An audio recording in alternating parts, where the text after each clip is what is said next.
कहिले सोच्नु भएको छ एउटा मौरीको घार त्यो व्यस्त शहर जस्तो ठाउँमा हजारौं मौरीले एक आपसमा कसरी कुरा गर्छन् होला उनीहरूले कसरी यति राम्रोसँग मिलेर काम गर्छन्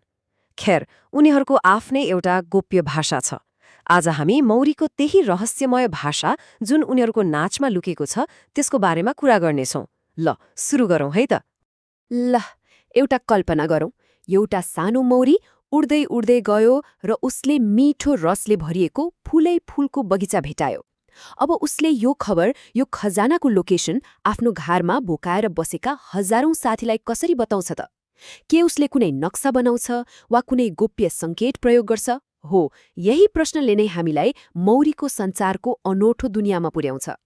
र अचम्मको कुरा के छ भने यसको जवाफ एउटै शब्दमा छ नाच हो तपाईले ठिक सुन्नुभयो मौरीहरूले जानकारी बाँड्नको लागि नाच्छन् र यो कुनै सामान्य नाच होइन यो त सूचना र सन्देशले भरिएको एउटा एकदमै जटिल भाषा हो यसको मतलब उनीहरूले एक अर्कालाई देखेर इशाराले कुरा बुझ्छन् अनि उनीहरूको त्यो इशारा भनेकै उनीहरूको नाच हो उनीहरूको शरीरको हरेक चाल हरेक कम्पनले एउटा विशेष अर्थ बोकेको हुन्छ अब यो नाच पनि एउटै खालको हुँदैन खासमा दुई किसिमको हुन्छ र कुन नाच नाच्ने भन्ने कुरा खाना कति टाढा छ भन्नेमा भर पर्छ सबैभन्दा पहिला कुरा गरौँ वृत्ताकार नृत्यको यो नाच तब प्रयोग हुन्छ जब खाना अर्थात् महको स्रोत कहारको एकदमै नजिकै हुन्छ ल यो वृत्ताकार नृत्य भनेको के हो त सिधा सिधा भन्दा मौरी गोलो घुमेर नाच्ने हो यदि खानाको स्रोत 10 मिटरभन्दा कम दूरीमा छ भने मौरी घारमा फर्केर यसरी गोलगोलो नाच्न थाल्छ यो नाचले अरू मौरीहरूलाई ल है खाना नजिकै छ बाहिर गएर खोज भन्ने सन्देश दिन्छ तर यहाँ एउटा महत्त्वपूर्ण कुरा छ यो नाचले खाना कतातिर छ कुन दिशामा छ भन्ने चाहिँ बताउँदैन त्यसो भए अब प्रश्न उठ्छ खाना 10 मिटरभन्दा धेरै टाढा भयो भने के गर्ने कहिलेकाहीँ त किलोमिटरौं पर हुन सक्छ त्यति बेला त दिशा नभई हुँदैन होइन त हो ट्याक्कै त्यही लामो दूरीको लागि मौरीहरूले एउटा अझै गजबको अझै जटिल नाच नाच्छन् जसलाई भनिन्छ पुच्छर चालन नृत्य वा अङ्ग्रेजीमा वागल ड्यान्स र मौरीको सञ्चार प्रणालीको सबैभन्दा अचम्म लाग्दो पाटो नै यही हो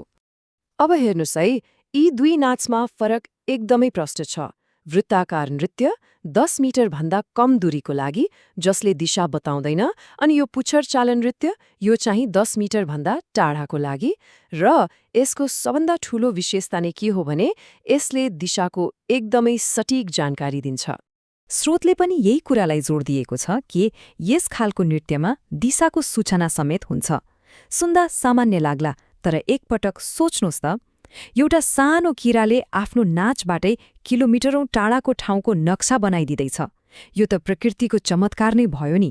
अब आउँछ सबैभन्दा रोचक प्रश्न कसरी एउटा नाच कसरी नक्सा बन्न सक्छ मौरीले दिशाको जानकारी यति सटीक तरिकाले कसरी दिन्छ यसको रहस्य सूर्यमा लुकेको छ हो मौरीहरूले सूर्यलाई दिशा पत्ता लगाउने कम्पासको रूपमा प्रयोग गर्छन् ल यो कसरी काम गर्छ अलि विस्तारमा बुझौं है पहिलो कुरा मौरीले घारभित्रको अन्ध्यारोमा भित्ताको ठाडो सतहमा नाच्छ अनि उसले त्यो ठाडो सतहको सिधा माथिलाई सूर्य भएको दिशा मान्छ अब सोचौं खाना ठ्याक्कै सूर्यतिरै छ भने मौरी सिधा माथितिर नाच्छ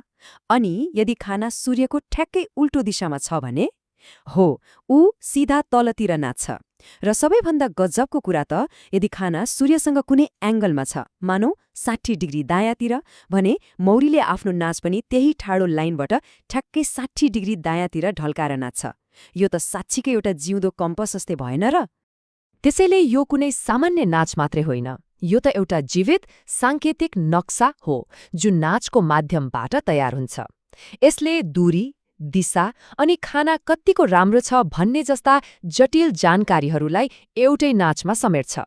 यो साँच्चै नै प्रकृतिको इन्जिनियरिङको एउटा अद्भुत नमुना हो